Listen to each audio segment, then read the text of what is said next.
নমস্কার বন্ধুরা, এসবি ক্রিয়েশনে একটা নতুন ভিডিওর সঙ্গে সবাইকে অনেক অনেক ওয়েলকাম।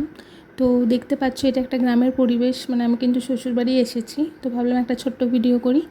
তো দেখতে পাচ্ছ বর্ষাকালে গ্রামের রাস্তাঘাটের অবস্থা কীরকম বেহাল। যদিও এবারে বৃষ্টি সেভাবে হয়নি, বর্ষা দেখা প্রায় নেই বললেই চলে। আর এই গ্রামে কিন্তু জানো তো, প্রায় 90% মানুষ কিন্তু কৃষিকাজের উপরে নির্ভর।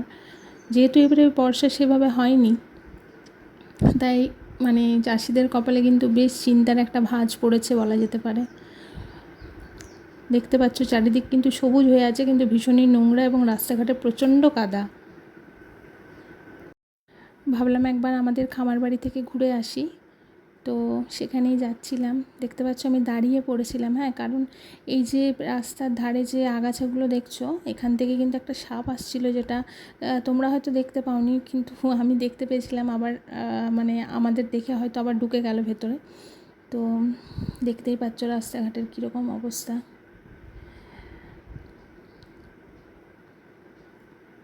চাষযোগ্য বৃষ্টি হয়তো হয়নি, কিন্তু রাস্তায় কাদা হবার মতো বৃষ্টি কিন্তু হয়েছে।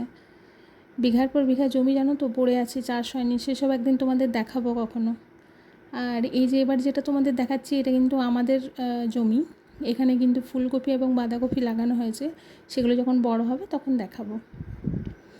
তো চলো এবার তোমাদের একটা জিনিস দেখাই, কি ভীষণ কাদা।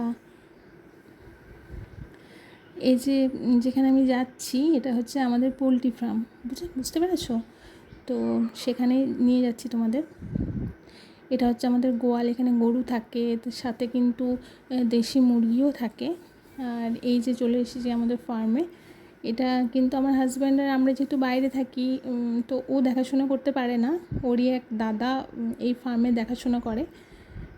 দেখতে পাচ্ছ কত মুরগি, এগুলো সব ওজন কিন্তু প্রায় 2 কিলো 2.5 কিলো, মানে খাবার মতো কিন্তু হয়ে গেছে। তো এগুলো কিন্তু এবার বিক্রি হয়ে যাবে, 1-2 দিনের মধ্যেই কিন্তু সমস্ত মুরগি বিক্রি হয়ে যাবে। এখানে প্রায় 2000-এর ওপর মুরগি আছে, আমি ভেতরে যেতে পারবো না। কত বড় ফার্ম দেখতে পাচ্ছ, আর কত মুরগি।